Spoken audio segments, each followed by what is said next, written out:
ಪಾದಯಾತ್ರೆ ಮಾಡ್ತಾ ಇರೋದು ಏನಕ್ಕೆ ಅಂದ್ರೆ ಇವರು ಜೆಡಿಎಸ್ ಬೆಲ್ಟು ರಾಮನಗರ, ಮಂಡ್ಯ, ಮೈಸೂರು ಇಲ್ಲಿ ಇರುವಂತ ಜೆಡಿಎಸ್ ಕಾರ್ಯಕರ್ತರನ್ನ ಬಿಜೆಪಿಯ ಬುಟ್ಟಿ ಒಳಗಡೆ ಹಾಕೊಂಡು ಅಲ್ಲಿ ಕುಮಾರಸ್ವಾಮಿನೂ ಮುಗಿಬೇಕು.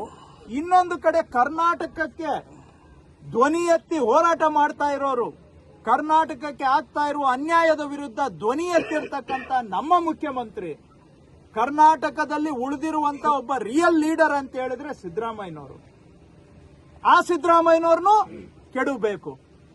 ಪಾದಯಾತ್ರೆ ಮಾಡ್ತಾ ಇರೋದು ಏನಕ್ಕೆ ಅಂದ್ರೆ ಇವರು ಜೆಡಿಎಸ್ ಬೆಲ್ಟು ರಾಮನಗರ, ಮಂಡ್ಯ, ಮೈಸೂರು ಇಲ್ಲಿ ಇರುವಂತ ಜೆಡಿಎಸ್ ಕಾರ್ಯಕರ್ತರನ್ನ ಬಿಜೆಪಿಯ ಬುಟ್ಟಿ ಒಳಗಡೆ ಹಾಕೊಂಡು ಅಲ್ಲಿ ಕುಮಾರಸ್ವಾಮಿನೂ ಮುಗಿಬೇಕು. ಇನ್ನೊಂದು ಕಡೆ ಕರ್ನಾಟಕಕ್ಕೆ ಧ್ವನಿ ಎತ್ತಿ ಹೋರಾಟ ಮಾಡ್ತಾ ಇರೋರು, ಕರ್ನಾಟಕಕ್ಕೆ ಆಗ್ತಾ ಇರುವ ಅನ್ಯಾಯದ ವಿರುದ್ಧ ಧ್ವನಿ ಎತ್ತಿರ್ತಕ್ಕಂಥ ನಮ್ಮ ಮುಖ್ಯಮಂತ್ರಿ, ಕರ್ನಾಟಕದಲ್ಲಿ ಉಳಿದಿರುವಂತ ಒಬ್ಬ ರಿಯಲ್ ಲೀಡರ್ ಅಂತ ಹೇಳಿದ್ರೆ ಸಿದ್ದರಾಮಯ್ಯನವರು. ಆ ಸಿದ್ದರಾಮಯ್ಯನವ್ರನ್ನು ಕೆಡಬೇಕು.